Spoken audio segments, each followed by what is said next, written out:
അസ്സലാമു ഇന്നത്തേത് നമുക്ക് 2-3 ഇൻഗ്രീഡിയൻസ് വെച്ചിട്ട് വൈകുന്നേരങ്ങളിൽ ഉണ്ടാക്കിയെടുക്കാൻ വേണ്ടിയിട്ട് പറ്റിയ ഒരു അടിപൊളി സ്നാക്സാണ്. അപ്പോൾ ഇതുണ്ടാക്കുന്നത് എങ്ങനെയെന്ന് കണ്ട് ഇഷ്ടപ്പെടുവാണെങ്കിൽ നിങ്ങളുടെ എല്ലാ സപ്പോർട്ടും ഉണ്ടാവുക. ഇതിന് വേണ്ടിയിട്ട് ഞാനൊരു പാത്രത്തിലേക്ക് 1 കപ്പ് മൈദ ഇട്ടെടുക്കുന്നുണ്ട്. അതിന് ഇതിലോട്ട് 1/2 ടീസ്പൂൺ ഇൻസ്റ്റൻറ്റ് ഈസ്റ്റ് ചേർക്കുകയാണ്. ഒരു പിഞ്ച് ഉപ്പ് ചേർത്ത് കൊടുക്കുക. എന്നിട്ട് ഇതിലോട്ട് നമുക്ക് ചേർത്ത് കൊടുക്കുന്നത് 2 ടേബിൾ സ്പൂൺ പഞ്ചസാരയാണ്. ഇതിൽ ചെറുതായിട്ടൊരു മധുരത്തിലാണ് നമ്മൾ ഉണ്ടാക്കിയെടുക്കുന്നത്. എന്നിപ്പോൾ ഇത് എല്ലാം കൂടി നമുക്ക് നന്നായിട്ട് ഒന്ന് മിക്സാക്കി എടുക്കാം.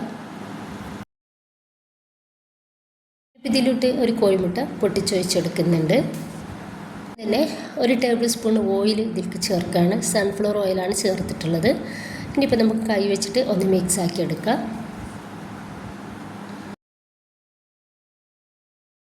ഇനിയിപ്പോൾ ഞാനിവിടെ എടുത്തിട്ടുള്ളത് 1/2 കപ്പ് ചെറിയ ചൂടുള്ള വെള്ളമാണ്. ഒരു വെള്ളത്തിന് പകരമായിട്ട് നിങ്ങൾക്ക് പാലെടുക്കാവുന്നതാണ്. ചെറിയ ചൂടുള്ള പാലെടുക്കുക.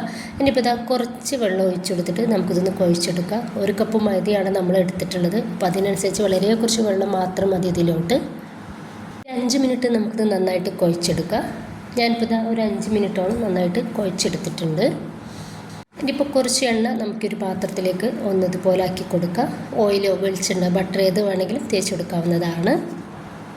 ഈ ഒരു ഡോ നമുക്കൊരു പാത്രത്തിലേക്ക് വെച്ച് കൊടുക്കുക. എന്നിട്ട് ഇതിൻ്റെ മേലെയും കുറച്ച് എണ്ണ തേച്ച് കൊടുക്കുക. എന്നിട്ട് നമുക്ക് 1 മണിക്കൂർ ഇതൊന്ന് റെസ്റ്റ് ചെയ്യാൻ വേണ്ടി ഈ ഒരു ഈസ്റ്റ് ഒന്ന് നമുക്ക് വർക്കായിട്ട് കിട്ടണം. 1 മണിക്കൂർ നല്ല ചൂടുള്ള സ്ഥലത്ത് വെച്ച് കൊടുക്കുക. നല്ല ചൂടുള്ള സമയമായതുകൊണ്ട് തന്നെ വേഗത്തിൽ നമുക്കിതൊന്ന് വർക്കായിട്ട് കിട്ടിക്കോളും. ഞാൻ മേലെ ഒരു വെള്ള തുണി നനച്ചിടുന്നുണ്ട്. ഇപ്പോൾ ഇതാ 1 മണിക്കൂർ കഴിഞ്ഞിട്ടേ ഉള്ളൂ കേട്ടോ. അപ്പോൾ നന്നായിട്ട് പൊങ്ങി നമ്മുടെ ഈ ഒരു മാവ് നന്നായിട്ട് റെഡിയായിട്ട് കിട്ടിയിട്ടുണ്ട്.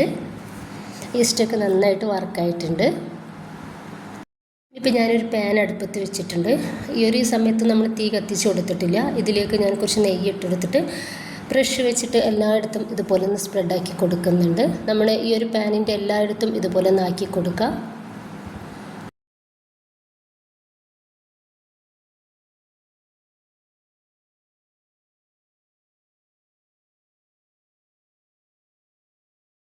ഇനിയിപ്പോൾ ഒരു മാവ് നമുക്കൊരു പാത്രത്തിൽ നിന്ന് എടുക്കാം. എന്നിട്ട് ഇതാ ഈ ഒരു പാനിലേക്ക് ഇട്ടെടുക്കുക. അതിൻ്റെ ശേഷം കൈ വെച്ചിട്ട് തന്നെ നമുക്ക് ഇതുപോലെ ഒന്ന് പരത്തി കൊടുക്കുക. ഈ ഒരു പാനിൻ്റെ എല്ലായിടത്തും ആവുന്ന രീതിയിൽ വരെ ഒന്ന് പരത്തി കൊടുക്കുക. അപ്പോൾ ഇതാ ഞാനിതുപോലെ ഒന്ന് റെഡിയാക്കി എടുത്തിട്ടുണ്ട്. ഇനിയിപ്പോൾ ഇതിൻ്റെ മേലെയും കുറച്ച് നെയ്യ് ഇതുപോലെ നമുക്കൊന്ന് തേച്ച് കൊടുക്കാം.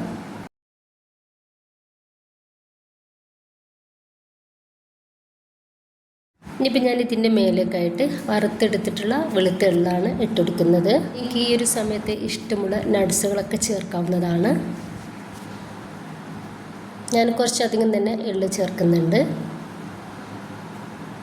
ഫസ്റ്റ് ഒരു 2-3 മിനിറ്റ് നമുക്ക് എന്ത് ചെയ്യുക, ഡയറക്റ്റ് തീയിൽ വെച്ചെടുക്കാം. ആ ഒരു മൂടിയുടെ ഹോൾസ് നമ്മൾ അടിച്ചെടുക്കാൻ വേണ്ടിയിട്ട് മറക്കരുത്. അതിൻ്റെ ശേഷം നമുക്ക് ഒരു പാൻ ചൂടാക്കിയിട്ട് അതിൻ്റെ മേലേക്ക് വെച്ചെടുക്കണം. അല്ലെങ്കിൽ നമുക്ക് അടിഭാഗം കരിഞ്ഞു പോകും, ഉൾഭാഗം നമുക്ക് വേവായിട്ട് കിട്ടില്ല. 3 മിനിറ്റിന് ശേഷം ഞാൻ വേറൊരു പാൻ നന്നാക്കി ചൂടാക്കി എടുത്തിട്ടുണ്ട്. അപ്പോൾ അതിലേക്ക് ഞാനിതൊന്ന് വെച്ചെടുക്കുകയാണ്. എന്നിട്ട് ഒരു 15-20 മിനിറ്റോളം നമുക്കിത് ചെറിയ തീയിലിട്ടിട്ട് റെഡിയാക്കി എടുക്കാം. ഒരു 15 മിനിറ്റിൻ്റെ ശേഷം ഞാനിതൊന്ന് മൂടിയൊന്ന് തുറന്നിട്ടുണ്ട്. അപ്പോൾ മേൽഭാഗം നന്നായിട്ട് ഡ്രൈ ആയിട്ടുണ്ട്. ഒന്ന് മറിച്ചിട്ട് കൊടുക്കുക. ഇനിയിപ്പോൾ നമുക്ക് ആ ഒരു മേൽഭാഗം കൂടി ചെറുതായിട്ടൊന്ന് റെഡിയായിട്ട് കിട്ടണം.